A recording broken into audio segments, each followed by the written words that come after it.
Close your eyes. Now imagine you're back in ancient Athens, sandals squeaking, toga flapping in the breeze, desperately trying to find some olives that aren't 6 days old. Democracy is in full swing. Everyone's yelling, everyone's voting, and absolutely no one has Wi-Fi. But here's the twist. One man, bald, barefoot, endlessly sarcastic, looks around at this bustling experiment in self-government and says, "Yeah, this is a mistake." That man was Socrates, the world's first professional philosopher, and possibly the first person to be arrested for being too annoying at dinner parties. He wandered the streets, asking innocent citizens questions like, "What is justice?" and "Why do you think your opinion matters?" Until eventually, everyone decided they'd rather see him drink poison than keep dealing with him. And tonight, as you drift off to sleep, we're going to explore Socrates' strange, profound, and occasionally hilarious philosophy, why he doubted democracy, why he thought knowledge was the key to the good life, and why, even though he claimed to know nothing, he somehow knew everything important. So tuck yourself in. Let's walk through the agora together, where the stone walls echo with arguments, and the air smells faintly of olives, ambition, and questionable hygiene. And remember, if you fall asleep halfway through, Socrates would probably just ask you a question about why you chose to. Close your eyes, and let's drift back in time, far back, before Netflix, before podcasts, before even the humble sandwich had been invented. We are heading to Athens, about 400 years ago. The Mediterranean sun warms the marble columns, a soft, golden glow spilling over white stone buildings. The air hums with voices, sandals scuff against dusty streets, and everywhere you turn there's another conversation happening. Athens is not a quiet city. It is a city made of words. People argue about politics in the marketplace. They recite poetry in the courtyards. They debate laws and war strategy. And if they're not doing that, they're arguing about who has the best olive oil in the neighborhood. This was a city alive with energy and contradiction. On the one hand, it was a proud democracy, buzzing with civic participation. On the other, it was also a society where women were excluded from politics and where slavery was common. Athens was beautiful, but it was messy, brilliant, and flawed all at once. Like a great artist who also leaves their socks scattered everywhere. The heart of Athens was the agora, the marketplace. Picture stalls stacked with figs, grapes, jars of honey glinting in the sunlight. Fishermen call out their prices.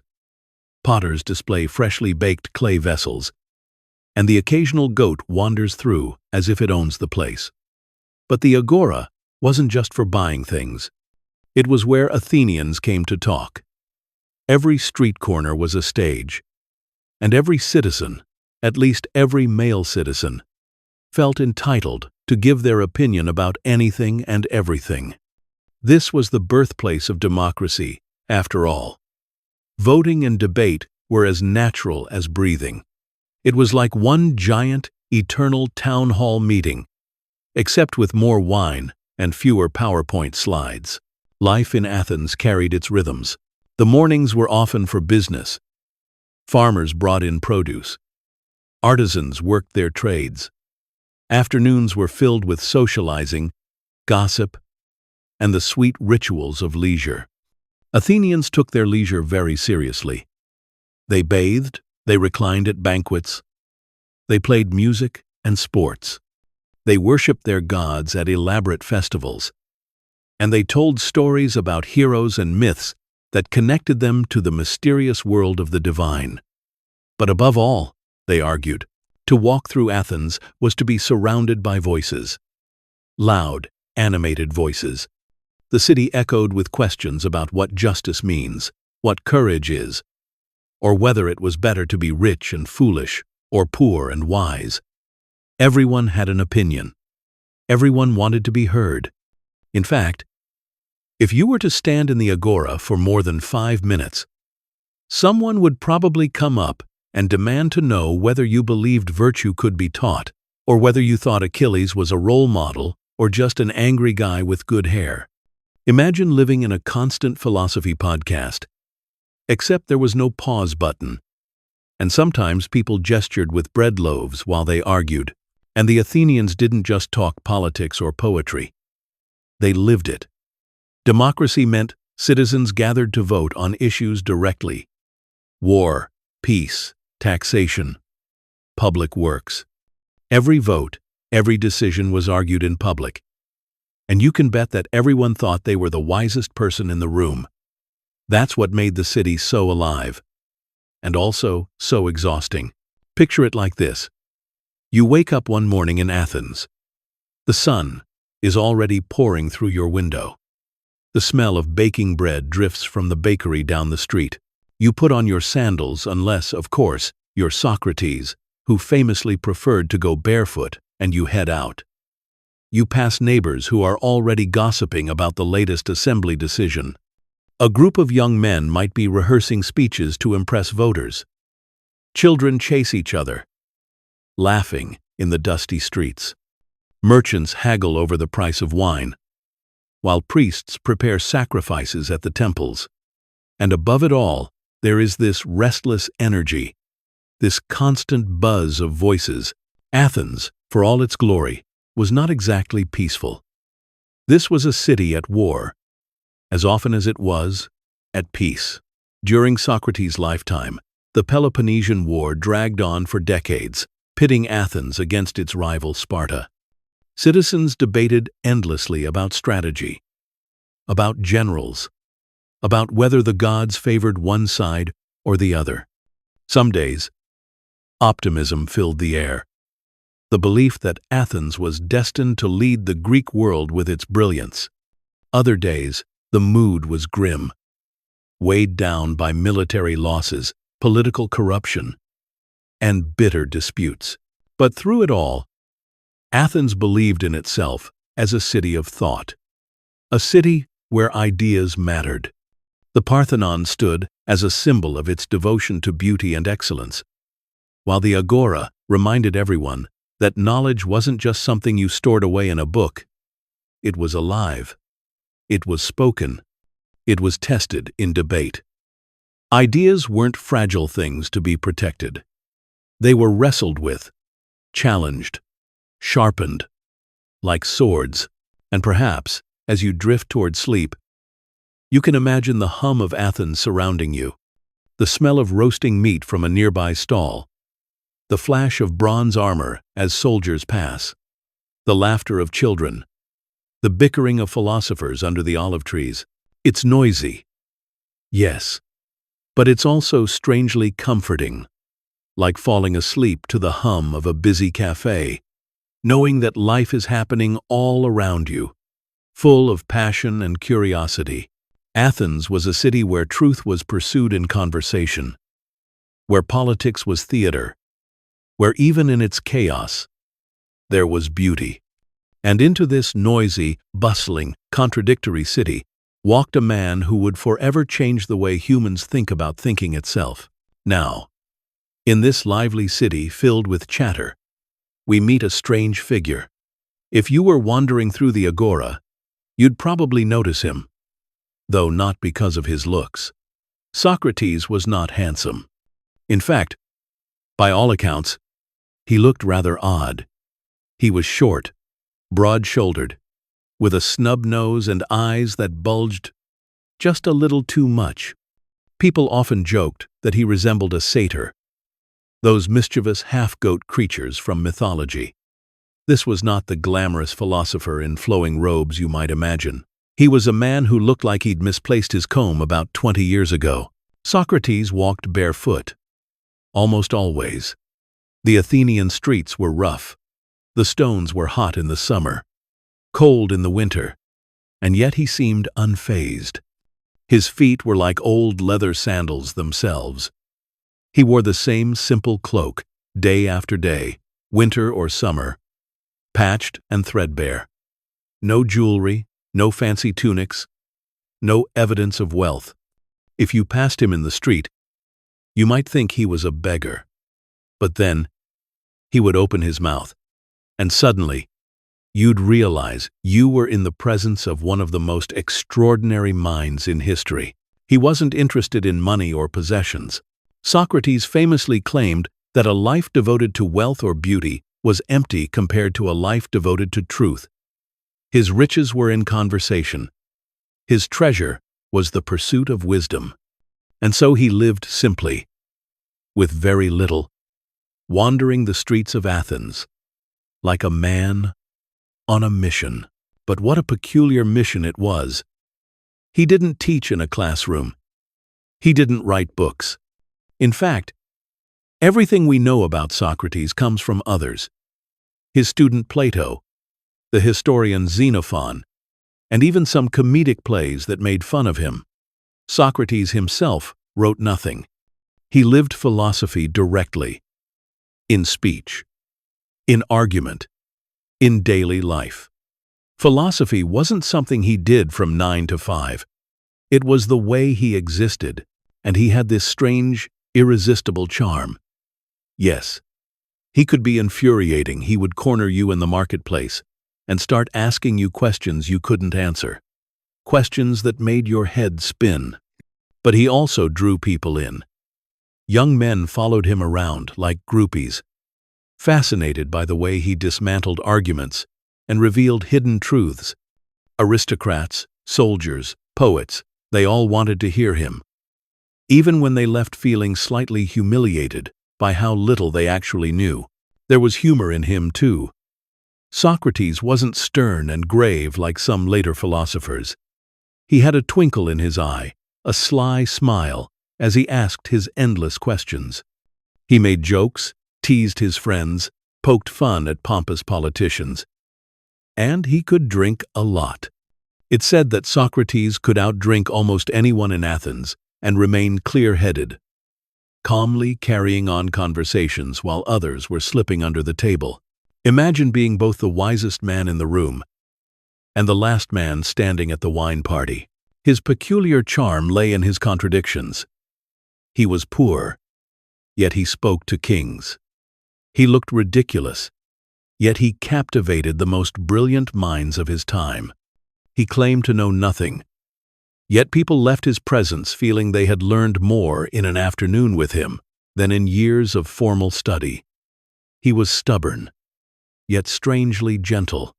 He was a soldier who fought bravely in battle, yet a philosopher who refused to lift a hand in politics. He was always present, wandering the streets, and yet somehow he belonged more to the realm of timeless ideas than to the dusty stones of Athens. So, who was Socrates? He was not just a man. He was a mirror. He reflected people back to themselves, showing them what they thought they knew, and then showing them how fragile that knowledge really was.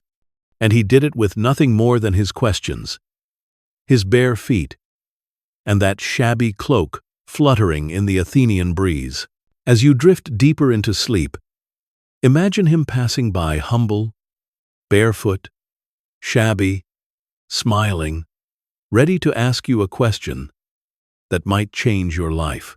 If you picture Athens as a sleek, elegant horse, beautiful, muscular, proud, then Socrates saw himself as the buzzing insect that lands right on its flank and refuses to leave.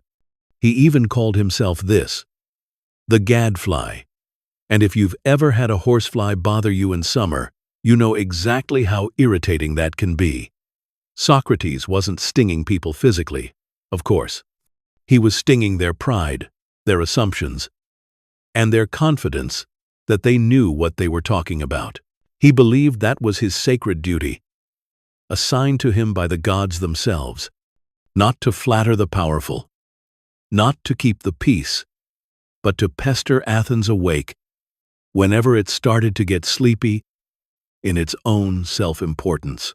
Imagine a city full of politicians, generals, and businessmen, all walking around convinced they were very wise, very clever, and very important.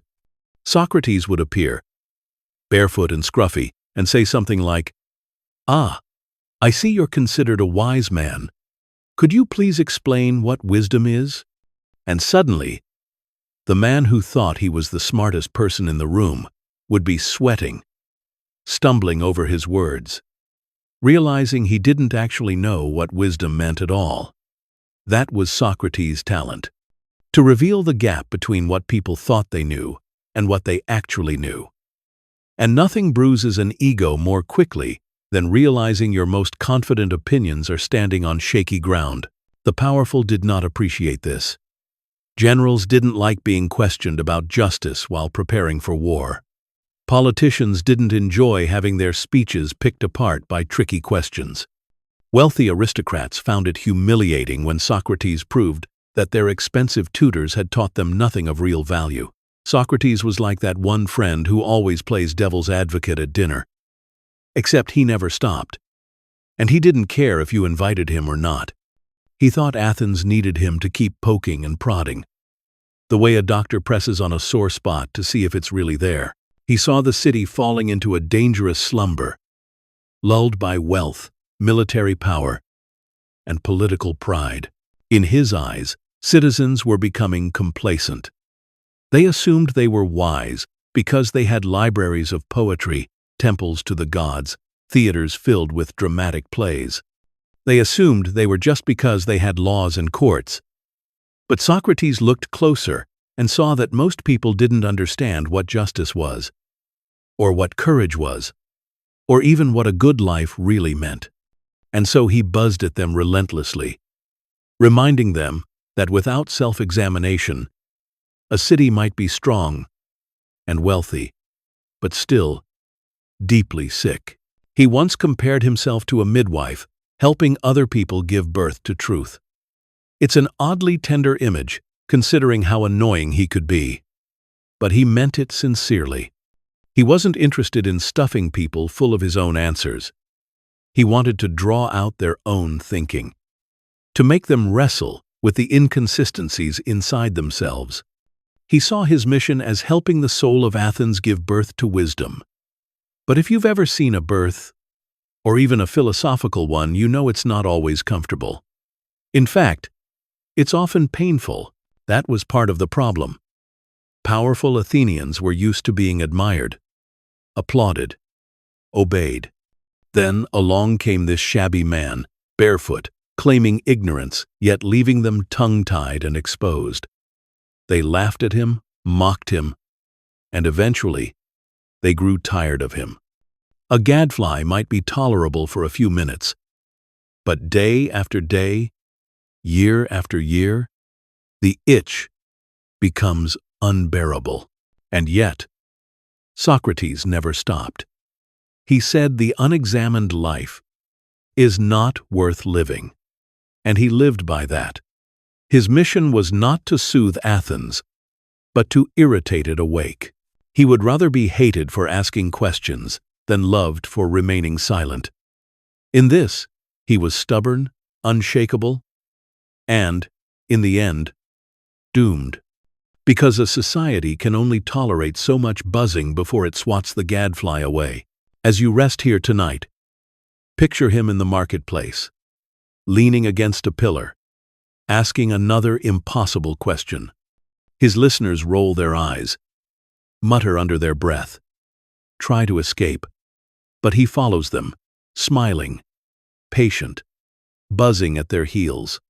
He is irritating, yes, but he is also strangely necessary, because without him, Athens might drift off into a pleasant dream of its own greatness, never realizing how fragile that dream truly was. Now, let's imagine you're unlucky enough to bump into Socrates on your way home from buying figs. He greets you warmly, maybe with that twinkle in his eye, and then, suddenly, the questioning begins. At first, it's simple. Tell me, my friend, do you think honesty is a good thing? You nod. Of course. Who doesn't believe honesty is good? And just as you're about to walk away, he follows up. But what about when a doctor lies to a patient to give them hope? Is that still good? You hesitate. You're not sure.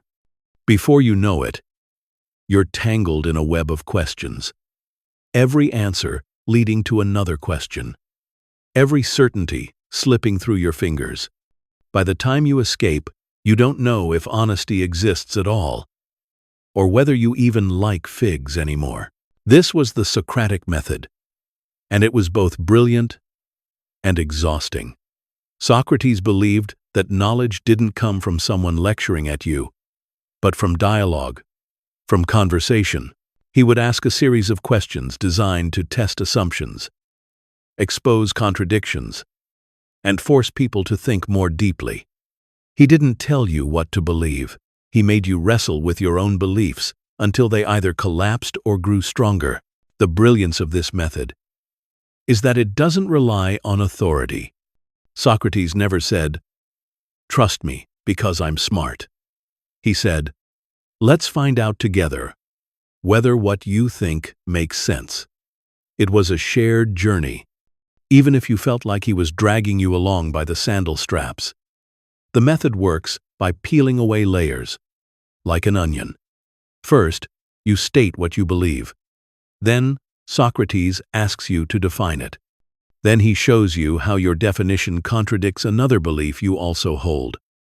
Back and forth it goes, question after question, until you realize your onion has no center, just tears in your eyes. But here's the charm. Socrates did this with humor and patience. He didn't rant or shout. He listened carefully.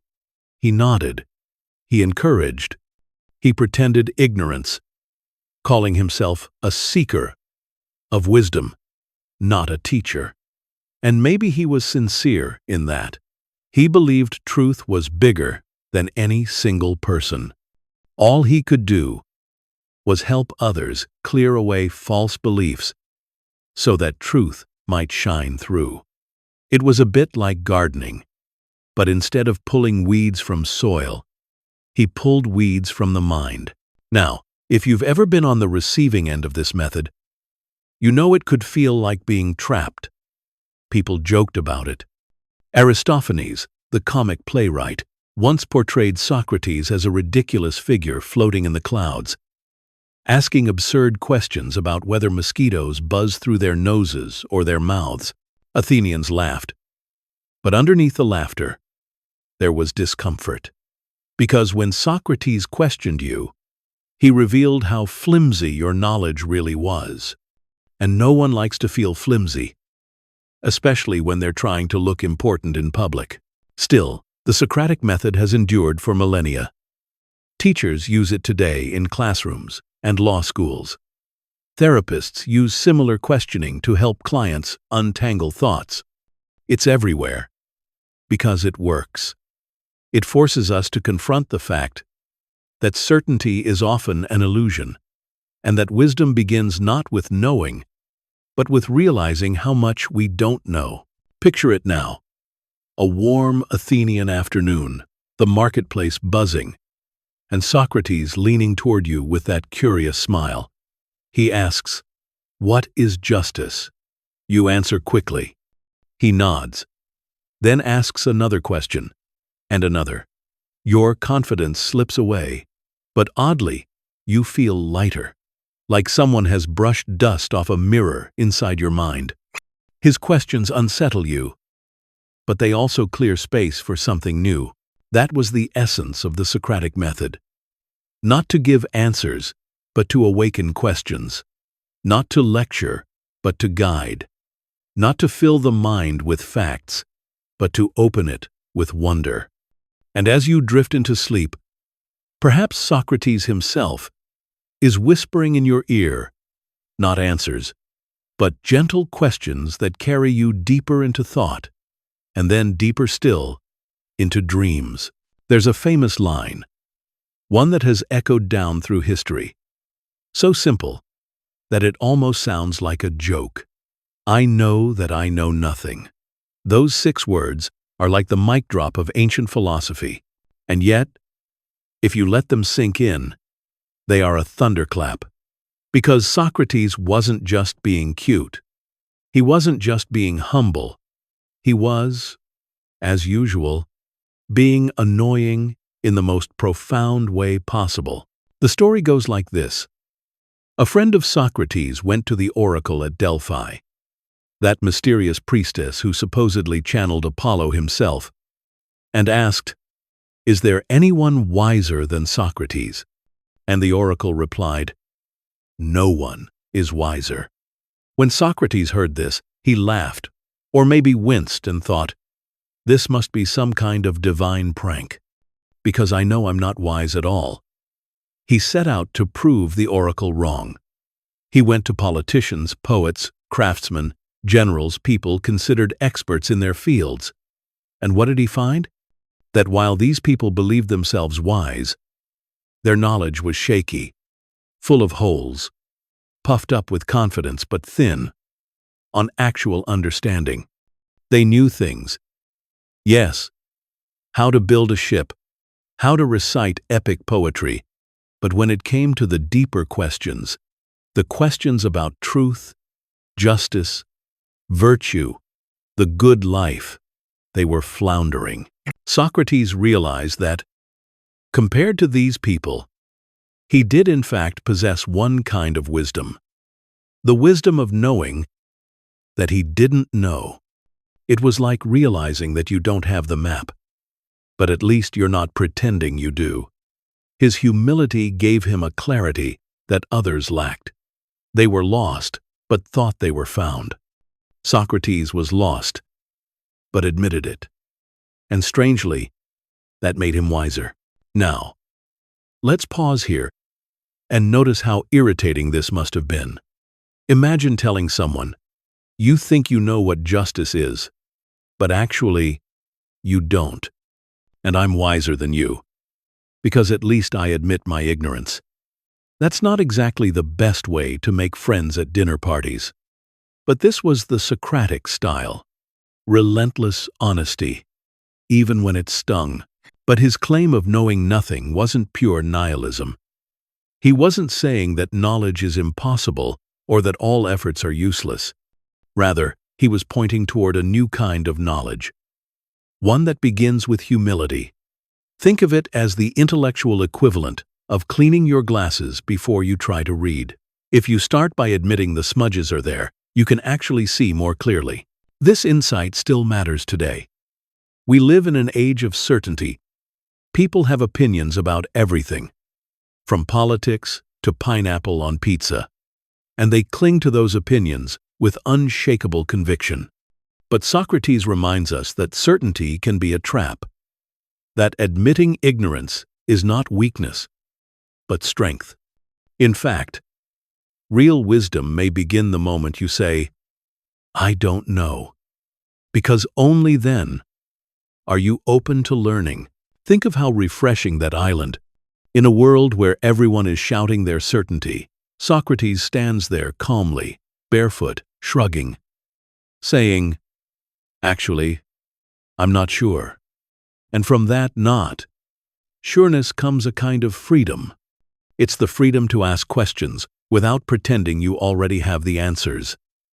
It's the freedom to listen, to be curious, to remain teachable.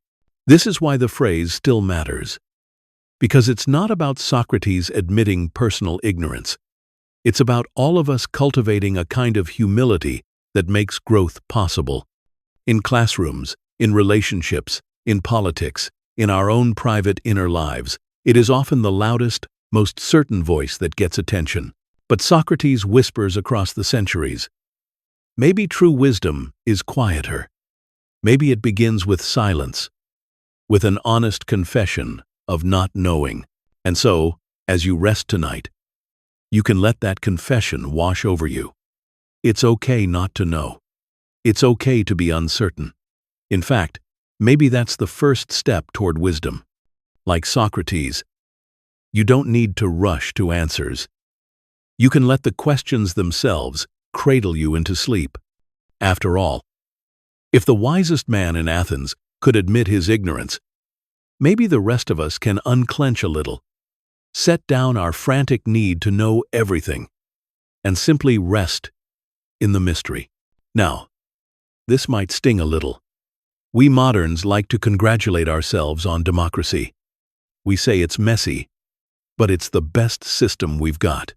We wave our ballots like victory flags, and sometimes we even wear those little "I voted" stickers, with a pride that says, "Yes, I have participated in civilization." But Socrates, that ancient barefoot buzzkill, looked at democracy and frowned. He wasn't impressed. Why? Because he thought most people made political decisions the way they make lunch decisions, impulsively, hungrily, and without thinking about the consequences. Imagine you're standing in front of a street vendor in Athens. You're hungry, the sun is hot, and you need something quick. You point at the sandwich that looks the biggest, or the one everyone else seems to be ordering. You don't ask what's inside. You don't wonder if it'll give you food poisoning tomorrow. You just grab it, because it looks good in the moment.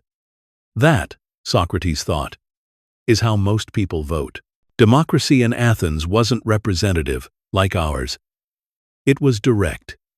Citizens voted themselves on war, on laws, on executions, and Socrates watched as mobs were swayed by charismatic speakers, by pretty words, by flattery, and fear. He saw how quickly people could be persuaded to send their neighbors into battle, or exile a political enemy, or vote for policies they didn't understand. He thought it was dangerous to give equal weight to every opinion when most people had no training in wisdom or justice. He used an analogy, one that still makes sense today. Imagine a ship at sea. Who would you want steering it? Random passengers? Or the trained captain who knows the stars, the winds, the ropes? To Socrates, democracy was like letting the passengers vote on how to steer the ship. Popular opinion might be fun, but it could also run the whole thing aground. Better, he thought, to entrust leadership to those who had cultivated knowledge, discipline, and virtue. Now, before we paint him as an elitist grump, let's pause. Socrates wasn't saying the majority of people were stupid. He respected ordinary craftspeople and often admired their skill. But he thought that just because you know how to make shoes doesn't mean you know how to govern a city. And governing, in his view, required deep wisdom, not just enthusiasm. Enthusiasm can get you olives on your sandwich, but it can also get you into unwinnable wars. We might chuckle at his sandwich analogy, but think about it. How often do people vote based on how charming a politician looks on television, or based on a single soundbite, or because they like the logo on the campaign sign? Socrates' warning rings uncomfortably true. Democracy can be fragile, because citizens often mistake appetite for reason. This view didn't make him popular. In fact, it probably contributed to the hostility that eventually led to his trial and death. After all, democracy is like a big party where everyone gets to bring their own dish. And Socrates was the cranky guest saying, "Actually, none of this food is nutritious, and we should probably all fast instead." Nobody wants to hear that. But even if he was unpopular, his warning continues to matter. He forces us to ask, are we thoughtful citizens? Or are we impulsive snackers at the political buffet? Do we cultivate wisdom before we vote? Or do we grab whatever looks tasty in the moment? Socrates challenged Athens to think of politics not as entertainment, not as appetite, but as the serious business of shaping lives and souls. As you lie here, drifting deeper into rest, you can picture him standing in the Athenian assembly, shaking his head, comparing the whole enterprise to hungry people fighting over sandwiches. It's funny, yes, but also sobering, because what he really wanted was for people to slow down, to examine, to cultivate the knowledge that could make democracy more than mob rule. And maybe that's why his warning still hums in the background of our own democracies today. Because whether it's Athens or the modern world, we're still choosing our sandwiches. The question is, do we know what's in them? Let's set the scene. You are on a ship. The waves rock gently. The sails flap above your head, and the salty air clings to your skin. But instead of a steady captain holding the rudder, barking orders, charting the course, there's no one in charge. Instead, the crew has decided that the fairest way forward is to let the passengers steer. Every passenger gets a vote. One man who's never left the land before insists that the ship should be steered toward the sun, because the sun looks friendly. Another argues for following a flock of seagulls, because, well, seagulls must know where the food island. Someone else suggests just spinning the rudder around for fun, because the ocean is big, and surely they'll bump into something interesting eventually. This was Socrates' vision of democracy in action. Not a carefully guided vessel, but a floating mess of opinions, instincts, and impulses. He used this analogy to describe what happens when a society entrusts leadership not to the trained and knowledgeable, but to whoever happens to be loudest, most persuasive, or most popular. A ship, he argued, is not safe in the hands of amateurs. Why should a city be any different? Imagine how frustrating this would have sounded to the Athenians. They loved their democracy. They took pride in the idea that every citizen had a say. But Socrates pointed out the danger. In navigation, you don't hand the wheel to someone who's never studied the stars or currents. Why then would you hand over the city to people who have never studied justice, virtue, or the common good? To him, this wasn't just inefficient, it was reckless, even suicidal. Of course, Socrates added a sting to this story. He said that in such a democracy, the true captain, the one who has studied navigation, who understands winds, who knows how to keep the ship safe, is often ignored. The passengers grumble that he's boring. They don't like his insistence on discipline, on training, on patience. They'd rather listen to the man who promises free wine for everyone, or the one who assures them that the sea is calm forever, even while dark clouds are forming on the horizon. The real captain, the true philosopher, is mocked, perhaps even thrown overboard, while the ship lurches toward disaster. Now, this wasn't just a story about ships. It was a story about Athens itself. Socrates was warning his fellow citizens that popular opinion can be a dangerous captain, that the cheers of the crowd can drown out the quiet voice of reason, that a city can be steered not toward safety but straight into a storm, all because the passengers thought it would be exciting. We might laugh at the image of clueless passengers spinning the wheel for fun, but look closer and you'll see the enduring truth. Human beings are easily swayed. We like confidence more than competence. We prefer quick promises to slow, careful plans. We reward charisma, not necessarily knowledge. And Socrates saw this clearly. He feared that democracy's greatest strength, the power of the people, was also its greatest weakness, because people, left unguided, might choose comfort over truth, flattery over wisdom, and entertainment over responsibility. But here's the charm of Socrates' analogy. It's not just gloomy. There's humor in it too. Picture the ship, crowded with passengers, each convinced they know best. One insists the rudder should be tied to a goat for guidance. Another demands a vote on what color the sails should be. Someone else proposes a law that everyone must nap on deck between noon and 3, because it feels democratic. Meanwhile, the philosopher, standing patiently at the stern, clears his throat and says, "Actually, the tide is pulling us toward the rocks." The passengers groan. "Oh, not him again." He's always talking about tides and rocks. Boring. And so they pour him another cup of wine to keep him quiet, while they argue about snacks. This was Athens.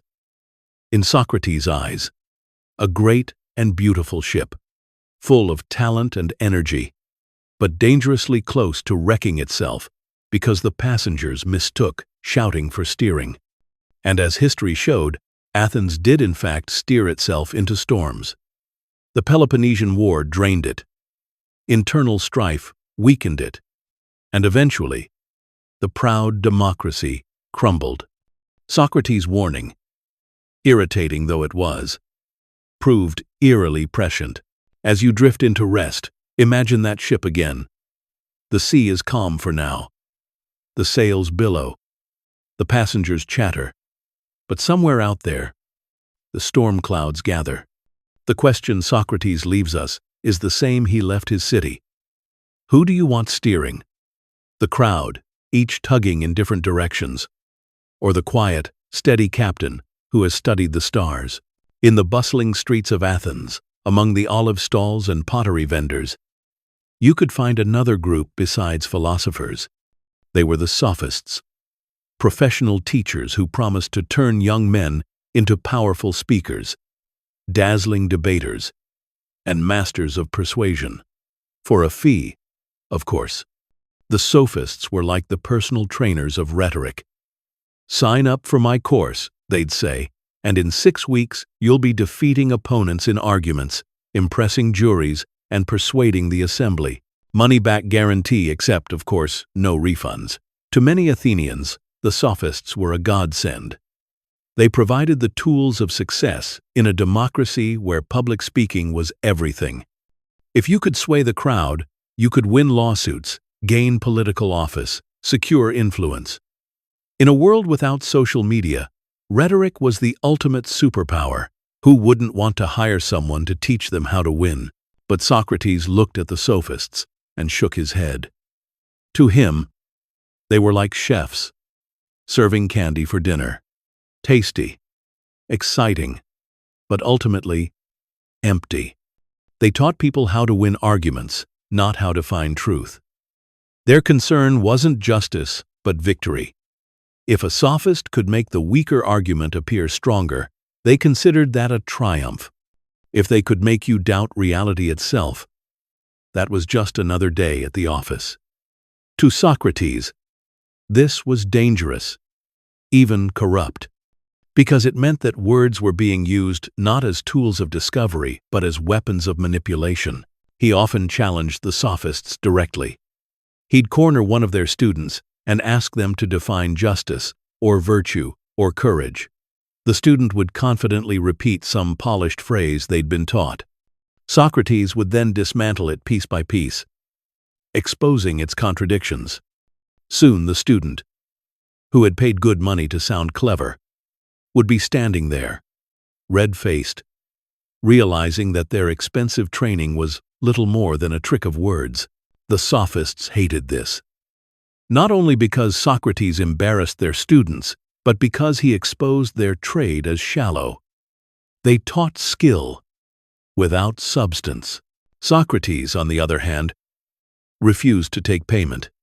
He lived in poverty, walked barefoot, and taught anyone who cared to listen for free.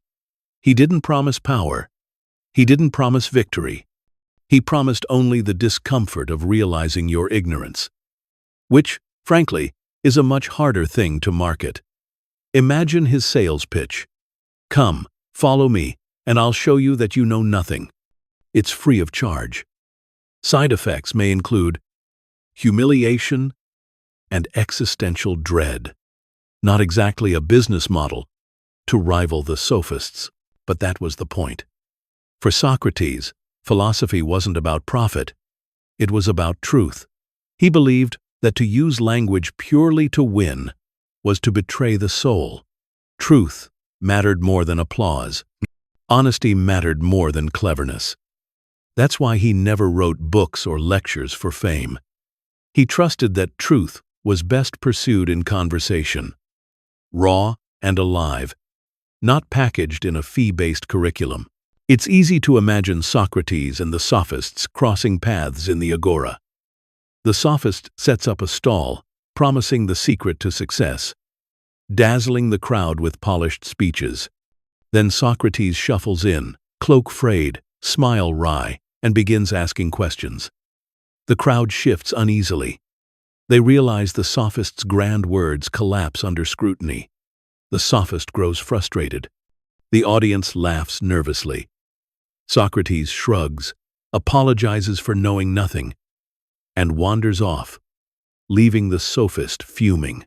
In a way, the battle between Socrates and the sophists was more than personal.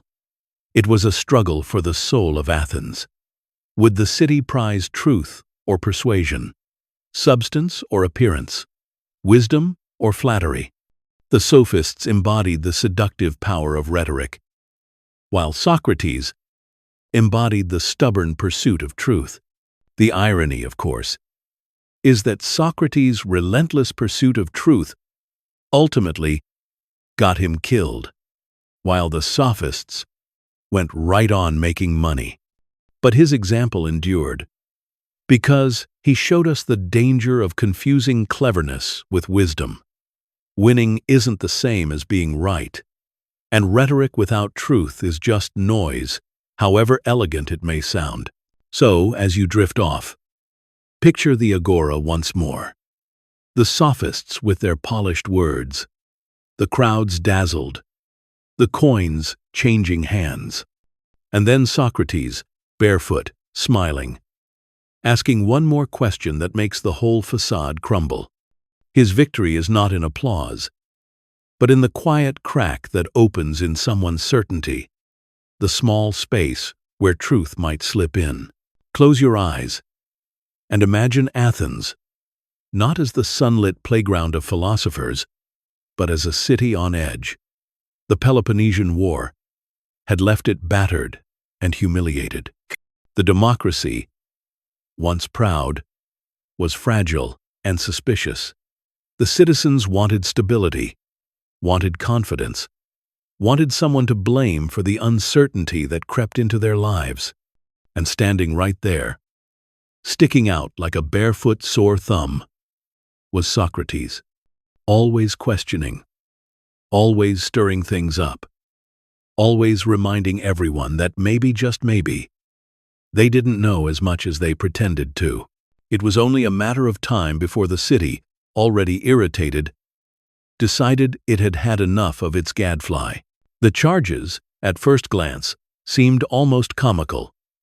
Socrates was accused of corrupting the youth and of impiety, that is, of failing to believe in the gods of the city and introducing new, strange divinities. On paper, it sounds like he was the kind of man who might hand out forbidden comic books to teenagers and whisper about aliens in the marketplace. But the reality was dead serious. Corrupting the youth meant influencing the next generation to challenge authority, to think critically, to question the traditions that held the city together. And in a culture where religion and politics were woven tightly together, impiety wasn't just theological rebellion, it was political treason. The real problem wasn't that Socrates was secretly worshipping some oddball deity. It was that his teaching style produced young men who became thorns in the side of the state. Some of his students grew up to be controversial figures. Critias, who became one of the brutal 30 tyrants, or Alcibiades, whose reckless political adventures nearly doomed Athens. Socrates didn't tell them to be tyrants or traitors, of course. But the city couldn't help noticing the connection. If your classroom keeps producing criminals, eventually people stop blaming the criminals and start blaming the teacher. And so, Socrates found himself hauled into court, facing a jury of 500 Athenians. Picture that. Not 12 jurors, not a dignified handful of wise elders, but 500 ordinary citizens.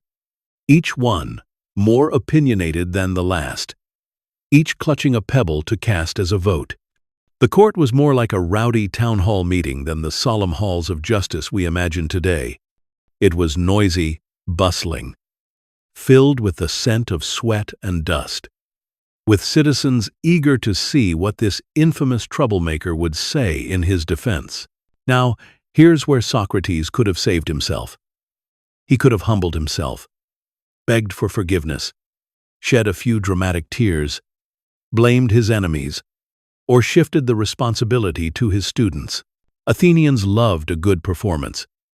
The sophists, those professional wordsmiths, could have whipped up a speech so dazzling that the jury would have voted to crown him with laurel leaves instead of sentencing him. Socrates could have walked free, if only he had played the game, but he refused. He stood before his jury and said, in essence, "Yes, I am guilty. Guilty of being your gadfly. Guilty of asking questions. Guilty of caring more about the truth than about popularity. But guilty of wrongdoing? Never." His speech, as recorded by Plato in the Apology, is not an apology in the modern sense. He doesn't say, "I'm sorry." He says, "I stand by everything I've done." He insists that his mission came from the gods themselves, that he was commanded to stir the city from its complacency. To abandon that mission now, even to save his life, would be to betray his calling. And what is a philosopher if not faithful to his calling? He even taunted the jury. At one point, he said that, instead of punishment, the city should reward him with free meals for life at the Prytaneum, the hall where Olympic champions dined at public expense. Imagine the audacity. Standing trial for your life, accused of corrupting the youth, and telling the jury, you deserve lifetime free lunches instead. That's like being on trial for tax fraud and suggesting the government give you a yacht. The crowd must have gasped, maybe even laughed, but also fumed at the sheer cheek of it. Socrates argued that fear of death was irrational. To fear death, he said, is to pretend you know something you do not know. No one knows whether death is good or bad. It could be a dreamless sleep, or it could be a journey to another world, a chance to meet Homer, Hesiod, and all the great minds of the past. Why fear what you cannot understand? The only thing worth fearing, Socrates said, was living unjustly, betraying the truth, and corrupting your own soul. The jury wasn't swayed. They voted to convict him, though only by a narrow margin. And then, as Athenian custom required, they asked him to propose an alternative sentence. Socrates could have chosen exile, a fine, something mild. But instead, he joked about deserving free meals. Eventually, pressured by his friends, he did offer to pay a fine, but the damage was done. The jury was insulted. When the final vote came, far more condemned him to death than had condemned him in the first round. He had sealed his fate not with crime, but with conviction. The trial of Socrates stands today as one of the most extraordinary moments in history. A man choosing truth over life, principle over compromise, philosophy over survival. His refusal to flatter, his stubborn insistence on honesty, cost him everything. And yet, in losing, he won. For his name endures, while many of his judges are forgotten. As you lie here, listening, you can picture the old man standing calmly before the court, his cloak threadbare, his eyes bright, his voice unwavering. The crowd murmurs, the jury frowns. But Socrates does not tremble. He knows that life without truth is no life at all. And so, even in defeat, he remains the victor. The trial ended. The sentence was passed, and the city moved on. But Socrates still had one last act to perform, and it was the most unforgettable of all. His death. In Athens, executions were not carried out by sword or fire. They were quieter, more clinical. The condemned was given a cup of hemlock, a poisonous drink that slowly paralyzed the body until the heart stopped. It was not a glorious warrior's death, not a dramatic spectacle. It was a slow slipping away, an enforced bedtime with no morning after. Plato, in the Phaedo, gives us the scene. Socrates spent his final hours with his friends, not weeping, not raging, but discussing philosophy as if it were any other day. He spoke about the immortality of the soul, about death as a release, about wisdom as preparation for the end. It was less like the climax of a tragedy and more like a strange, tender seminar, where the teacher is guiding his students right up to the edge of the unknown. His friends were devastated. They wept openly, begged him to escape, to flee into exile. Some had arranged it. There was a plan to bribe the guards. But Socrates refused. To run away would be to betray the laws of the city, the very framework that allowed philosophy to exist. He argued that a citizen must obey the laws, even when the laws are unjust, because the alternative is chaos. Better, he said, to suffer wrong than to commit it. And so, he stayed. When the time came, the jailer brought in the cup of poison. And here, Plato records a detail that still astonishes. Socrates took it without hesitation, without fear. He even joked a little, as he always did. Before drinking, he turned to one of his friends and said, "Crito, we owe a cock to Asclepius. Make sure we pay that debt." Asclepius was the god of healing.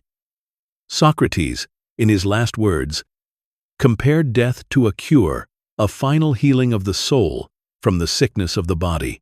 And then he drank, calmly, steadily, as if he were simply sipping watered wine at a symposium. His friends wept, but he chastised them gently. Why cry? Why mourn? Death was nothing to fear. Slowly, the poison crept upward through his body, numbing his feet, his legs, his chest. His friends described how he lay down, how he grew still, how his breath slowed, and finally, how he slipped away.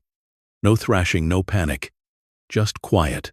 It is one of the strangest death scenes in history. Most of us imagine death as terrifying, as the ultimate enemy.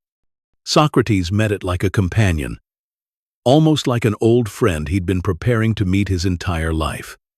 He turned his death into his final lesson, his final argument, his final gift to philosophy. If the unexamined life is not worth living, then the examined death is not worth fearing. Of course, calling this a bedtime story is a little grim. After all, it ends with poison. But, in another sense, it really is like bedtime. Socrates saw death as a kind of sleep, perhaps dreamless, perhaps filled with new adventures. He faced it the way a child might face the dark, reassured by trust, curious about what comes next. And he wanted his friends and us to learn the same lesson, that the value of life is not in its length, but in its honesty. As you listen now, picture that quiet prison cell, the fading light of the Athenian sun spilling through the bars, the murmur of friends, the scrape of the cup against stone, the gentle voice of Socrates, calm and steady, and then silence. Not the silence of despair, but the silence of peace. His body failed, but his courage remained, and his philosophy lived on. And so, Socrates left the world in the same way he had lived in it. Irritating, inspiring, unshakable, a little bit funny, and completely free. When you think of virtue, you might imagine a stern schoolteacher wagging a finger, or a saint floating above the clouds, glowing faintly with holiness. For Socrates, virtue wasn't about glowing halos or wagging fingers. It wasn't about pretending to be perfect or following a set of rigid rules handed down by tradition. For him, virtue was knowledge pure and simple. To know the good is to do the good. That was the heart of his teaching. At first, this sounds suspiciously optimistic. After all, we live in a world where people often know exactly what the right thing is and still choose the opposite. We know we should eat vegetables, but somehow the fries leap into our hands. We know we should get enough sleep, but the late-night glow of another video pulls us in. Doesn't that prove that people can know the good and ignore it? Socrates, with that stubborn confidence of his, would say no. If you fail to do the good, it's because you never really knew it in the first place. To understand this, imagine someone stealing from a market stall. You might say, that man knows stealing is wrong, but he does it anyway. Socrates would disagree. He would say, if he truly understood what justice is, if he truly comprehended the harm caused, not just to the stall owner, but to his own soul, he would never do it. His theft shows not knowledge, but ignorance. In other words, wrongdoing is never an act of defiance against the good. It's always a mistake about what the good really island. This turns morality from a matter of obedience into a matter of education. You don't need to threaten people with punishment or bribe them with rewards. You need to teach them, to help them see clearly. Because once someone genuinely understands what the good is, they won't resist it. The problem is not in their will, but in their vision. There's something both comforting and frustrating about this idea. Comforting, because it means people aren't fundamentally wicked. We're not rotten at our core, fighting constant battles with our inner demons. We're confused. We're misguided. We are, in Socrates' gentle but irritating eyes, ignorant. And ignorance can be cured, not with potions or punishments, but with education, with philosophy. Frustrating, because it makes wrongdoing sound almost silly. Really, Socrates? If someone commits murder, you'll just say they didn't know better? To us, that sounds naive. But Socrates wasn't excusing crime. He was pointing to the deeper truth that crime comes from blindness. Blindness to justice, to virtue, to the real good. Punish the crime. Yes, but better still, illuminate the ignorance. This belief made Socrates a tireless questioner. He wanted people to think through their choices, to strip away appearances, until they saw the truth. He believed that once they really knew, virtue would follow naturally. It's a vision of morality that puts less emphasis on force and more on wisdom. Instead of scolding people for their failures, he wanted to guide them into clarity, because clarity itself would transform them. Think of it like someone standing in a dark room, reaching out blindly, knocking over tables, hurting themselves, maybe hurting others. You could scold them, punish them, or shove them into another room. Or you could light a lamp, and the moment the lamp is lit, the chaos ends. They see where they are, and they move with grace. That's how Socrates saw virtue. It was simply the light of knowledge. As you listen, drifting into the soft shadows of sleep, you might feel that same gentle hope, that your mistakes aren't proof of evil, but of misunderstanding, that your soul, like every soul, longs for the good, even when it stumbles, that what you need is not punishment, but wisdom. And once wisdom dawns, once you truly see the good, you will move toward it, as naturally as a plant turns toward the sunday. We spend so much of life chasing happiness. We chase it in money, in relationships, in travel, in the perfect cup of coffee.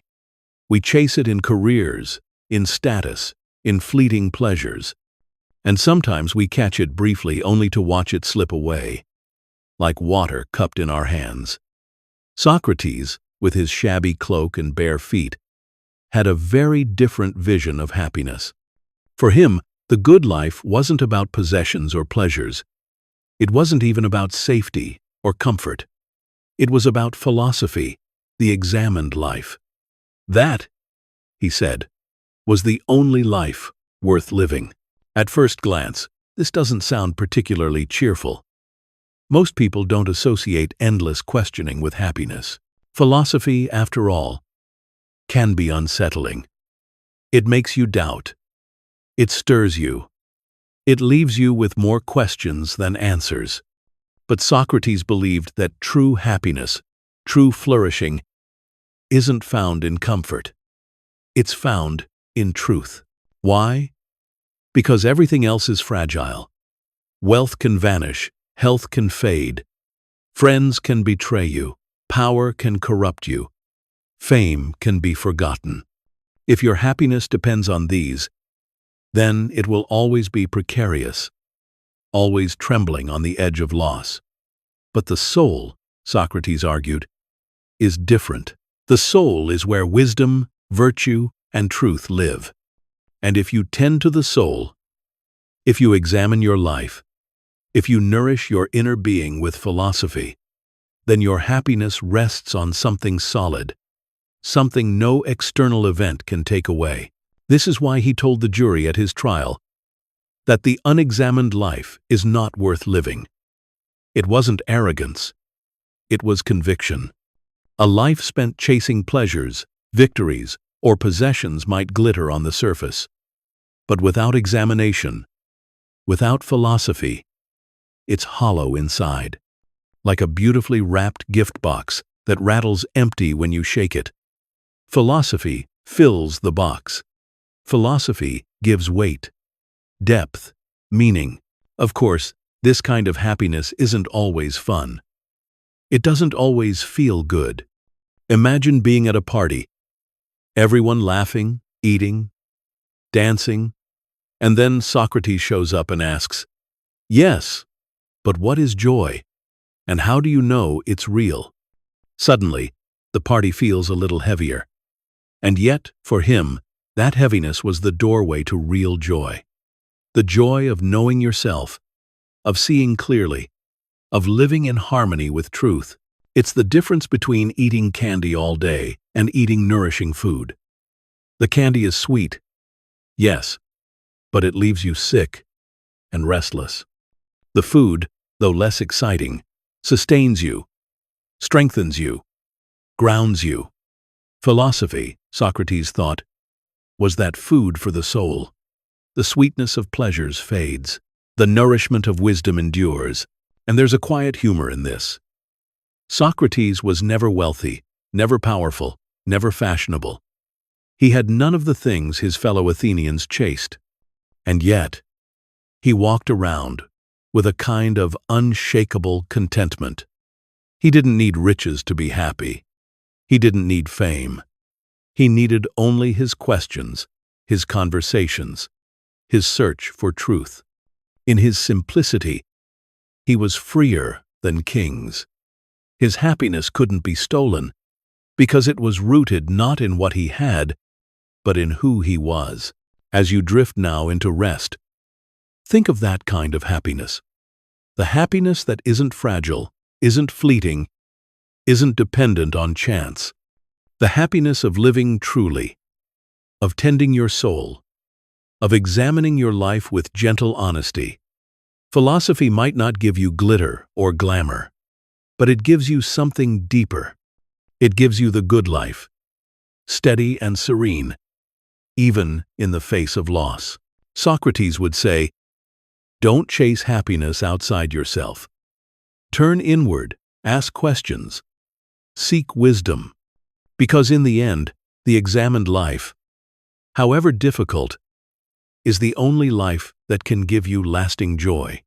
And maybe, as sleep carries you gently away, you can taste a hint of that joy yourself, the quiet contentment of a soul at peace, resting in the truth. When most people think of philosophy, they imagine something very serious.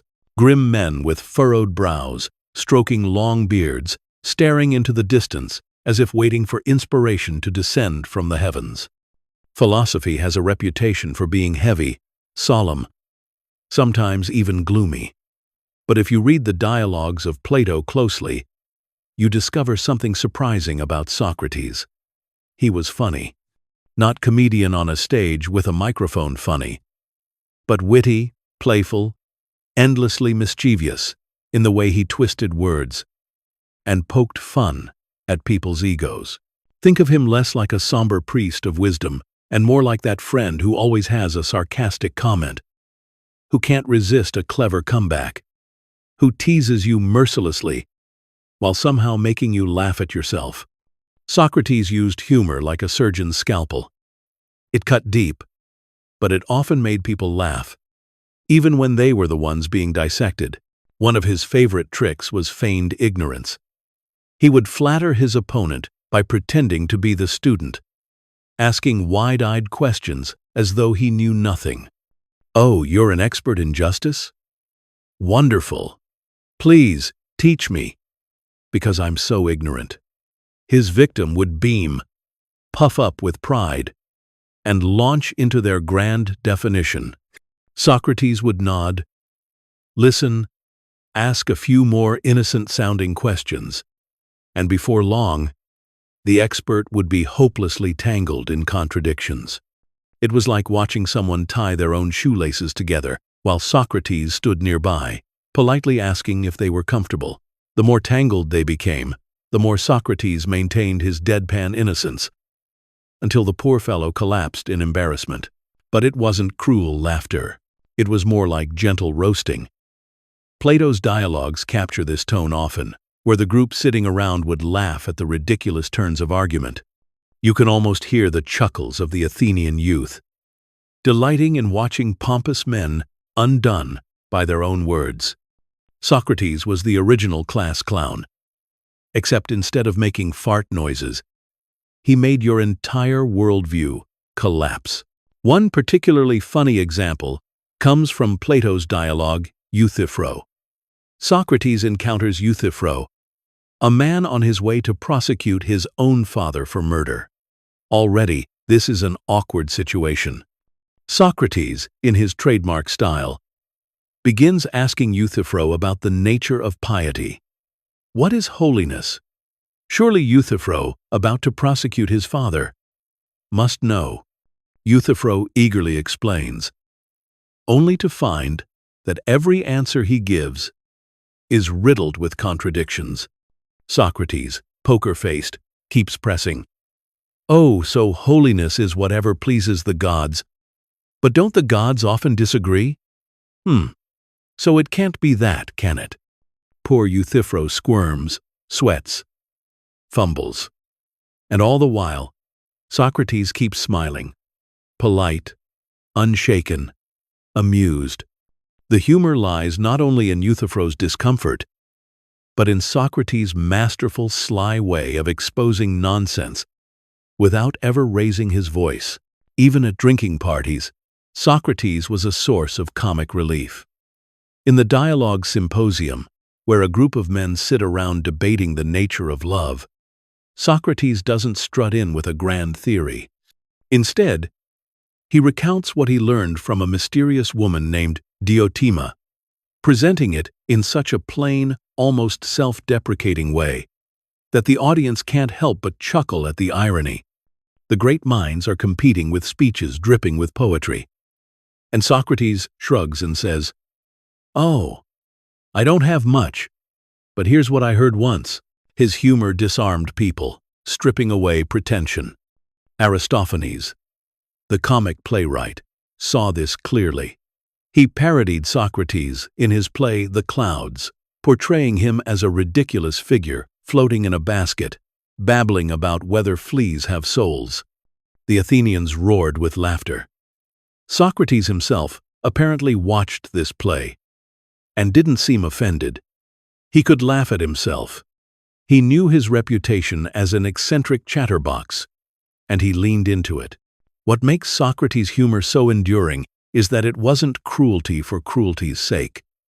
He didn't use wit to belittle, but to awaken. He was the kind of comedian who left you both laughing and reflecting. You chuckled at his questions, then later realized your whole definition of justice had crumbled. He proved that philosophy didn't have to be grim. It could sparkle, it could tease, it could play, and perhaps that's why his presence was so magnetic. Students followed him not only because he was wise, but because he was fun. Imagine wandering the agora, overhearing Socrates bantering with some unlucky sophist, the crowd giggling as the sophist stumbled over his own words. It was entertainment as much as education, a kind of street theater of the mind. As you rest, let that humor soften philosophy's edges for you. Wisdom doesn't always shout in solemn tones. Sometimes it grins. Sometimes it pokes you with a playful question. Sometimes it makes you laugh at yourself. And in that laughter, you discover a truth deeper than solemn lectures could ever provide. For Socrates, friendship wasn't about exchanging gifts or social climbing or making alliances for power. Friendship was conversation. Friendship was sitting together, talking, questioning, laughing, and sometimes arguing until the stars came out. More than wealth, more than power, more than the fleeting pleasures of the city, Socrates valued the bond of minds meeting in dialogue. He lived in poverty, but he was rich in companions. Plato, Xenophon, Crito, Alcibiades, and countless others. His circle was full of young men and thinkers who were drawn to him not because he offered material gain, but because he offered the joy of conversation. For Socrates, the true wealth of life was found in dialogue with friends. Think about the symposium. It's essentially a drinking party, where the guests lounge around, passing the wine and talking about love. This was Athenian friendship at its finest. Food, drink, laughter, debate, stories, songs. And at the center of it all was Socrates, not the host, not the wealthiest man in the room, but the one who made the night memorable by pulling the discussion deeper. Friendship, for him, was about nudging people toward wisdom, while also enjoying their company. Even in his trial, his friends were there. Plato tells us how his companions offered to pay fines on his behalf, to arrange escape from prison, to save his life. But Socrates refused, not because he didn't love them, but because his love for them was rooted in truth. To flee would have corrupted his soul, and he wouldn't let even friendship sway him from the path of virtue. That, paradoxically, showed just how deep his devotion to his friends really was. He wanted to be honest with them, to show them what fidelity to truth looks like, even if it cost him his life. And yet, Socrates wasn't a cold statue of virtue. He was warm, affectionate, playful. His dialogues are filled with banter, teasing, laughter. He shared meals, he joined drinking parties, he fought alongside friends in battle. He was present, fully, in the lives of those around him. He didn't retreat into an ivory tower. He lived friendship as the heart of philosophy. Unlike the sophists, who charged fees for their teaching, Socrates gave himself freely. Friendship was not a transaction for him. It was the gift of presence. It was the willingness to spend hours wandering the streets, asking questions, listening, probing, never rushing away to chase money. That's why his companions were so loyal. They didn't pay for his time. They shared their lives with him. There's something profoundly moving about this. In a city obsessed with wealth, status, and power, Socrates lived as if the only true riches were the bonds of conversation. He didn't care about mansions, he didn't care about fame. He cared about souls. He wanted his friends to grow, to awaken, to become more fully themselves. Friendship was his laboratory of wisdom. Even as he drank the hemlock, his final moments were spent with his companions. He spoke gently to them, teased them, reassured them, comforted them. Friendship didn't abandon him, and he didn't abandon friendship. Death itself became another conversation shared. And so, when we think of Socrates, we should picture not a lonely sage, but a man surrounded by friends, laughing, questioning, provoking, guiding. His philosophy wasn't solitary. It was communal. The good life, for him, wasn't a quiet retreat into meditation, but a lively conversation among companions. As you drift now, imagine yourself among them, reclining on cushions, a cup of wine in your hand, listening to Socrates tease, question, laugh. Around you, friends lean in, nodding, smiling, joining the dialogue. There is warmth, there is intimacy, there is the kind of happiness that comes not from possessions, but from the shared search for truth. This was Socratic friendship, a conversation that never ended, even when the man himself was gone. If you've ever been to a dinner party that got out of hand, you already know something of the setting of Plato's Symposium. Imagine a group of Athenians reclining on couches, sipping diluted wine, trying to outdo each other with witty speeches. The theme for the night? Love. Not small talk about who's dating whom, but big, sweeping philosophical speeches about what love actually island. And at the center of it all, of course, is Socrates, who manages to turn even a drinking game into a philosophical ambush. The speeches begin with lofty praises. One guest calls love the greatest of the gods, the force that brings people together, the glue of society. Another waxes poetic about how love inspires bravery, even in battle. Another speaks of love as the ultimate teacher, guiding mortals toward virtue. Everyone is eloquent, polished, and perhaps a little too eager to impress. It's like a talent show for romantics, each man showing off his rhetorical feathers. Then, it's Socrates' turn. And here's where the comedy begins. He doesn't strut with poetry. He doesn't dazzle with flowery imagery. Instead, he recounts a conversation he once had with a mysterious woman, Diotima, who taught him about love.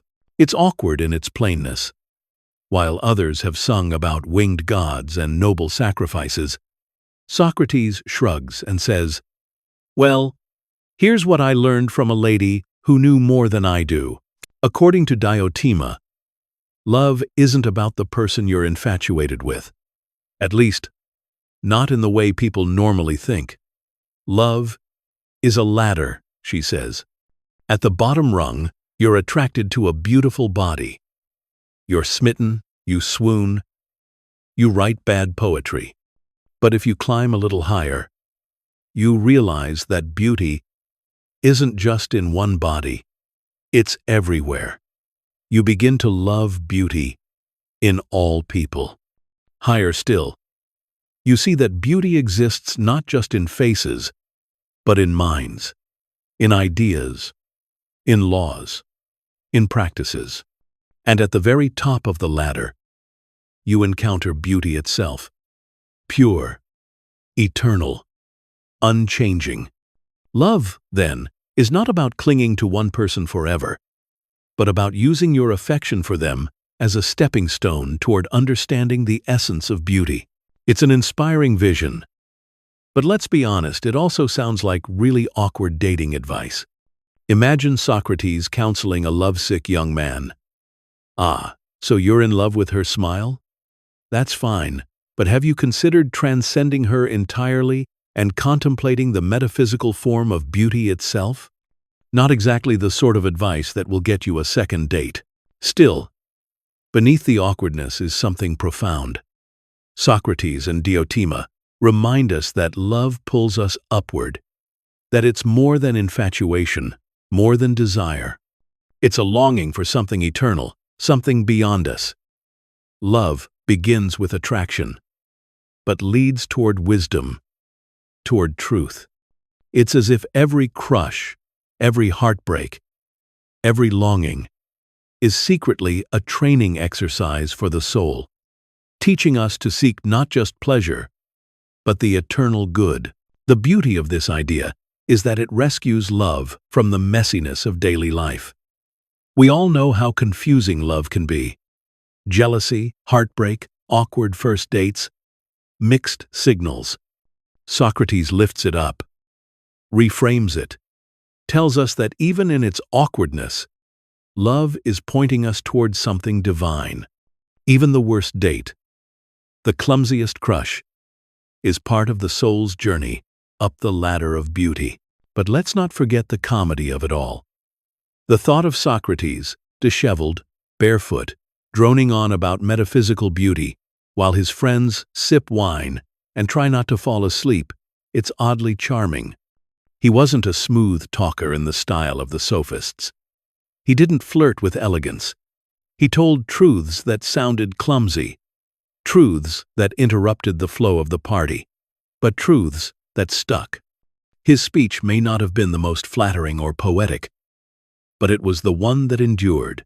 So, if you ever find yourself struggling in love, feeling like you're climbing a ladder that never ends, Socrates might whisper to you, yes, this longing is awkward.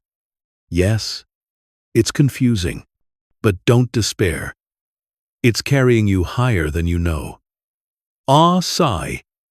Ah, sigh. Ah, sigh. Ah, sigh. Ah, sigh. Ah, sigh. Ah, sigh. With one sigh, jaw sigh, two higher, one sigh, ah sigh, one sigh. And as you drift into sleep, you might imagine yourself at that symposium, reclining with a cup of wine, hearing Socrates talk not about candlelit dinners or roses, but about the eternal form of beauty itself, awkward. Yes, but somehow deeply comforting. In a city like Athens, politics was everything. Citizens debated constantly, voted on laws, judged court cases, served on juries. Power was intoxicating. Many young men dreamed of being politicians, of swaying the assembly with fiery speeches, of commanding armies, of etching their names into history. And then there was Socrates, standing apart, unimpressed. He wanted nothing to do with political office. He refused the path of power. This wasn't because he was lazy. Socrates fought bravely in battles, marching alongside his fellow citizens, enduring hunger and cold, without complaint. He cared deeply for Athens, enough to risk his life on the battlefield. But when it came to politics, to the endless bickering of the assembly, to the lure of leadership, he held back.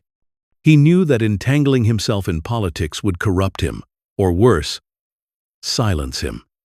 And silence, for a man whose mission was to question, was unthinkable. There were moments when politics tried to pull him in.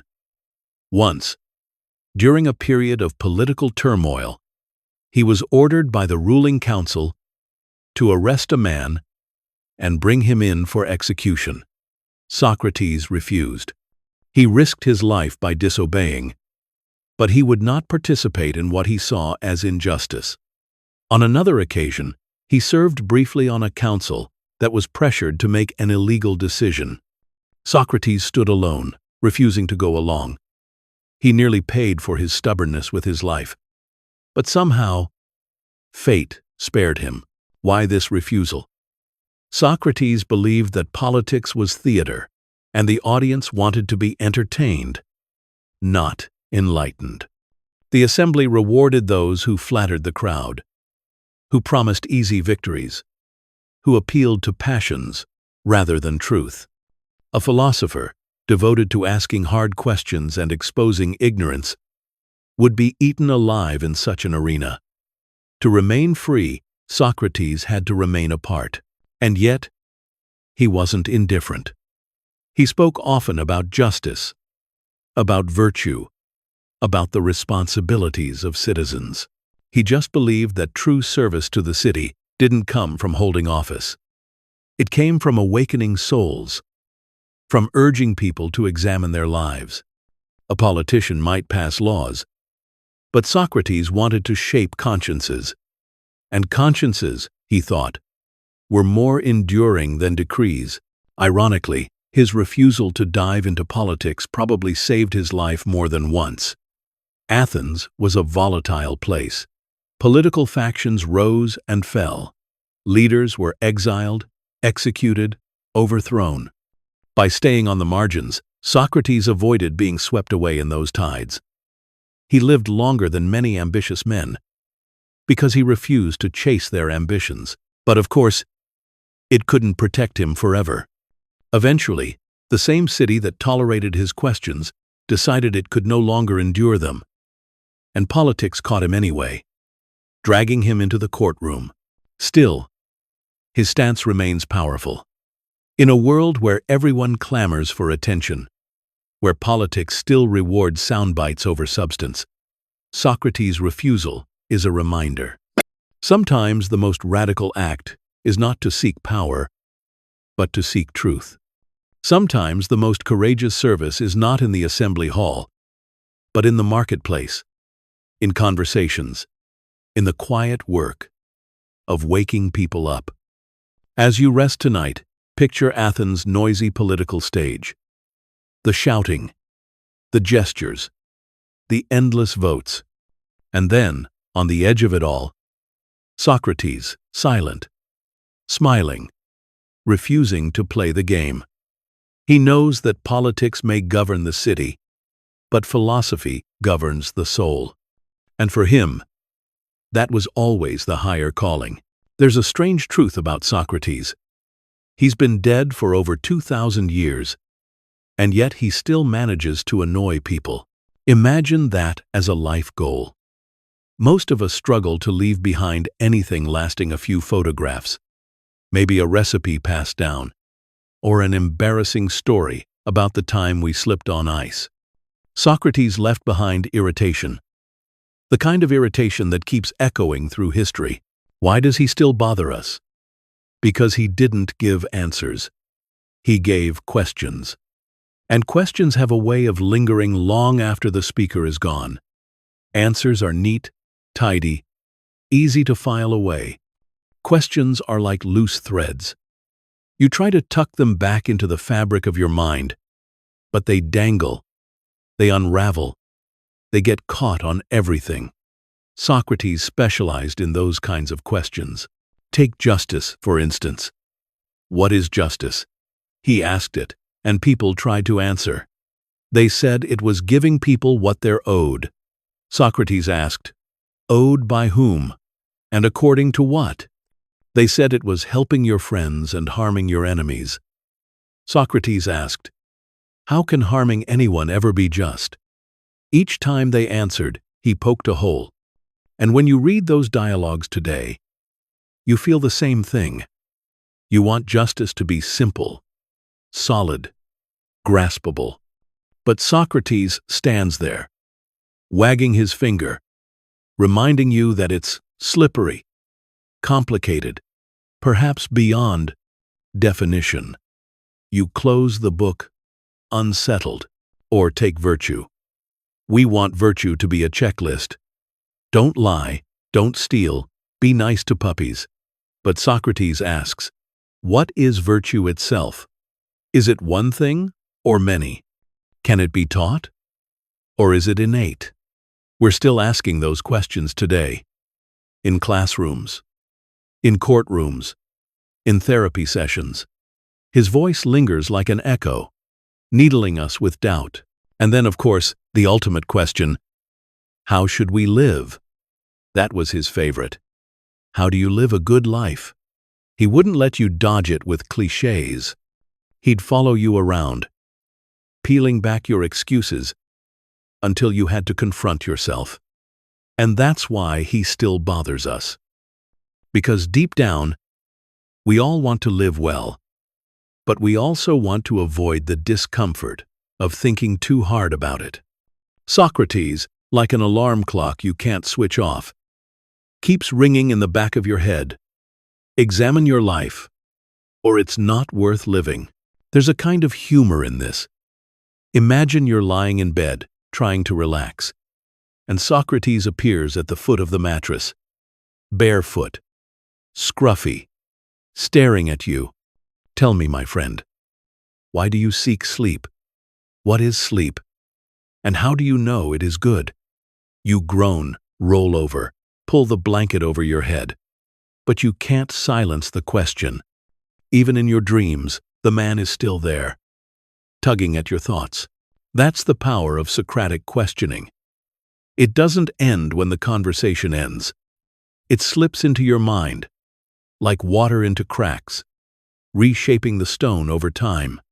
And centuries later, here we are, still wrestling with the same questions. We live in a world filled with information. Our phones can tell us the weather in 5 seconds, the distance to the moon, the history of a sandwich if we really want it. But Socrates asks questions no phone can answer. What is courage? What is love? What makes a life meaningful? Technology gives us data, but Socrates reminds us that wisdom is something deeper, something unsettled, something we must wrestle with. That's why he bothers us. Because he strips away the comfort of certainty. He replaces it with restless curiosity. He makes us realize that all our tidy answers are fragile. And that realization is both irritating and liberating. Irritating. Because who wants to feel like they don't know anything? Liberating. Because once you admit ignorance, you can begin to learn. Socrates still bothers us because we need to be bothered. If he were simply a sage who gave us rules, we would have forgotten him long ago. But he gave us questions that refuse to go away.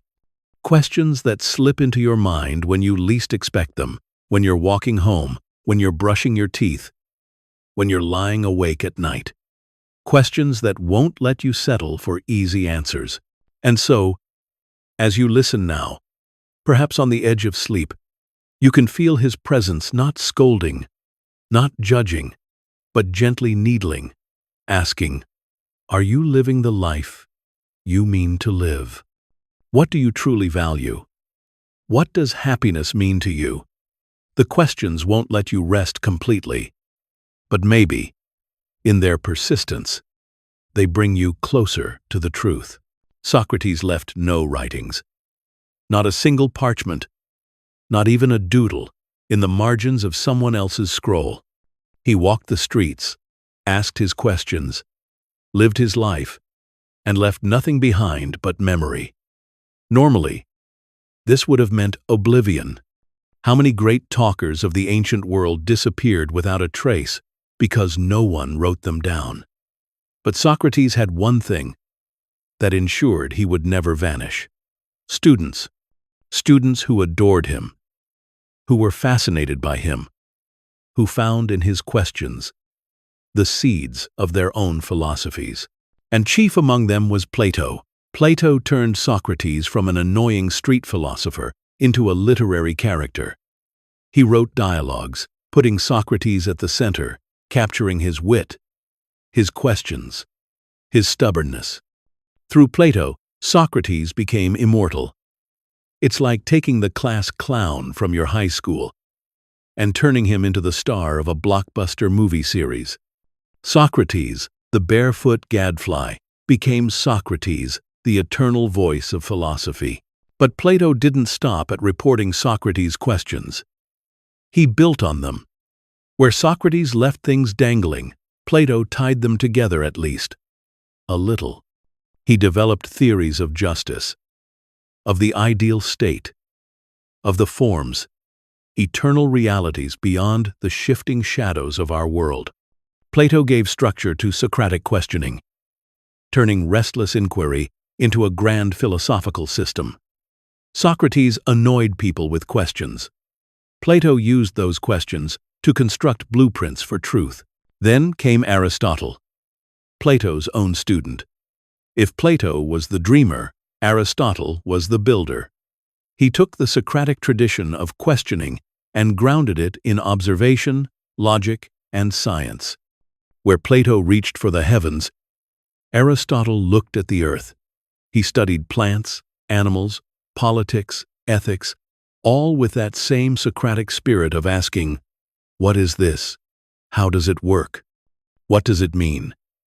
Aristotle systematized curiosity. Socrates had lit the spark. Aristotle turned it into a steady flame. Together, Plato and Aristotle carried Socrates' legacy far beyond Athens. Through them, the irritation of one barefoot philosopher became the foundation of Western thought. Every time a student asks, "Why?" in a classroom, every time a scientist designs an experiment, every time a lawyer challenges a definition, you can hear the echo of Socrates' voice. His annoyance became our inheritance. And it's amusing to think Socrates himself might have laughed at all this. He never claimed to know, never claimed to teach in the way Plato and Aristotle did. He just wandered, asked questions, stirred trouble. He might be baffled to see that his life inspired libraries of philosophy, entire universities, centuries of debate. Perhaps he'd chuckle, shrug, and ask one more question. But have you examined whether you've truly understood me? That's the legacy. Not tidy answers, but an unending cycle of questions. Plato and Aristotle gave us the systems, the categories, the theories. But behind them is always the scruffy figure of Socrates, poking, prodding, refusing to let us grow comfortable. His life was short, his death unjust. But his spirit became a seed planted in the minds of his students, growing into a forest that still shades us today. And as you drift into sleep, imagine that lineage. Socrates asking questions in the marketplace.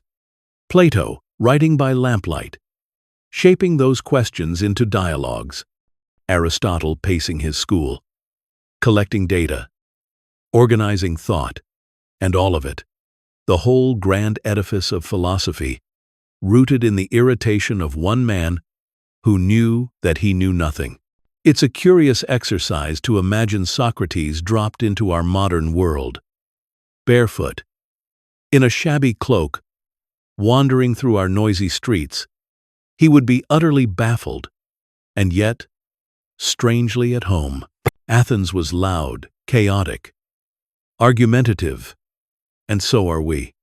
Except now, instead of shouting in the marketplace, we shout into little glowing rectangles we keep in our pockets. Our agora is digital, filled with voices firing off opinions faster than arrows. And you can just picture Socrates squinting at a smartphone someone hands him, tilting his head, and asking, "What is a tweet? And how do you know it is wise?" Socrates on Twitter would be a sight to behold. He wouldn't post inspirational quotes or cat memes. He'd reply to everyone's hot takes with his usual annoying questions. Someone declares, "Justice has been served." Socrates replies, "And what precisely is justice?" Someone rages, "This politician is corrupt." Socrates calmly asks, "And what makes corruption different from ordinary self-interest?" Imagine the frustration. You're trying to doom scroll in peace.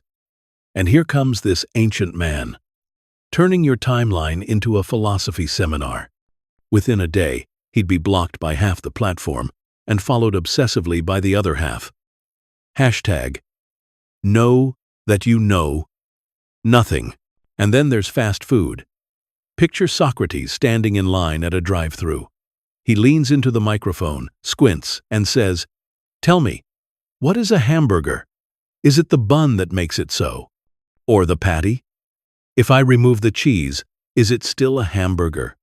And further, what is hunger? Do I seek merely to fill my belly or to nourish my soul?" The car behind him honks.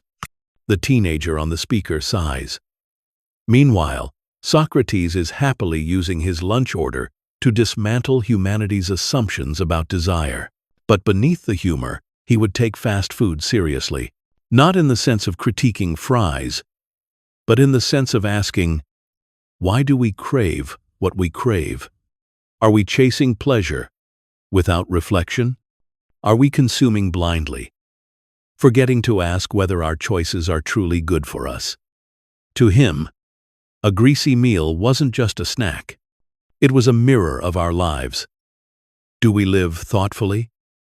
Or do we simply consume whatever is handed to us? And then there's voting. Here. Socrates would sigh heavily. He already distrusted democracy in Athens, and watching us today might only deepen that suspicion. He would probably wander into a polling station, watch people cast ballots based on slogans or half-read headlines, and mutter, yes, the passengers steering the ship again.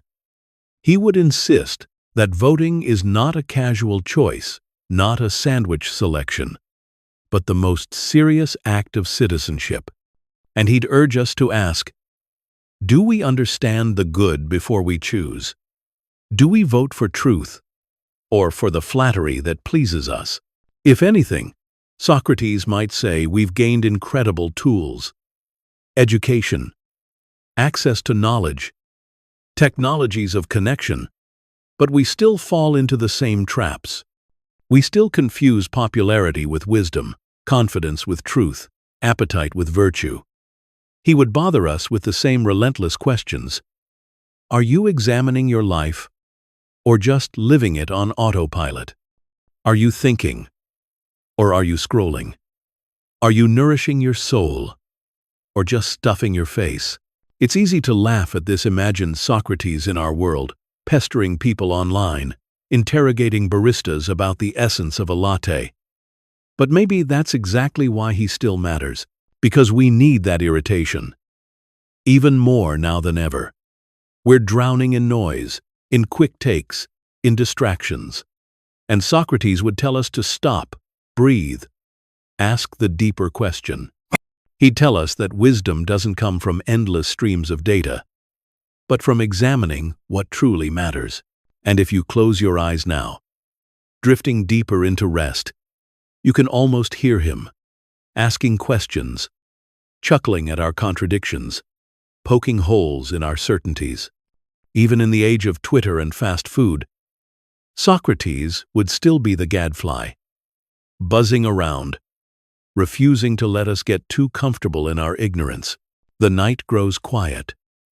The streets of Athens fade, and the voices of the marketplace soften into memory. You are left with the image of one man, barefoot, cloak wrapped loosely around him, eyes bright with curiosity. Socrates.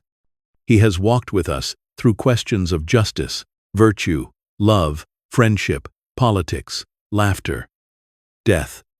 He has annoyed us, unsettled us, sometimes amused us.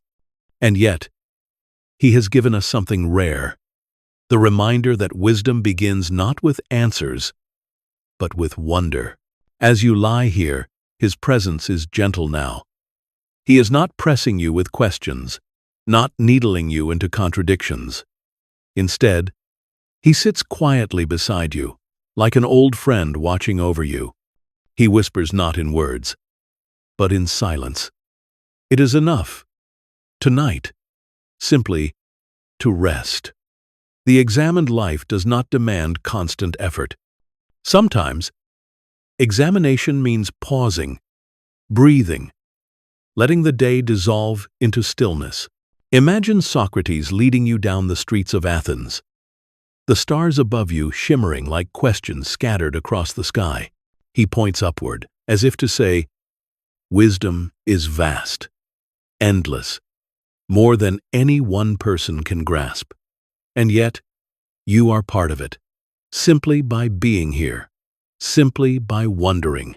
He guides you to a quiet place, perhaps a shaded corner of the agora, where the noise fades, or a quiet bench by the city walls, where the night air is cool and soft. You sit together, no words needed. His presence is calm, steady, reassuring. He has walked this path before, from life to death, from noise to silence, from questions to peace. He knows the way. And as you close your eyes, he smiles.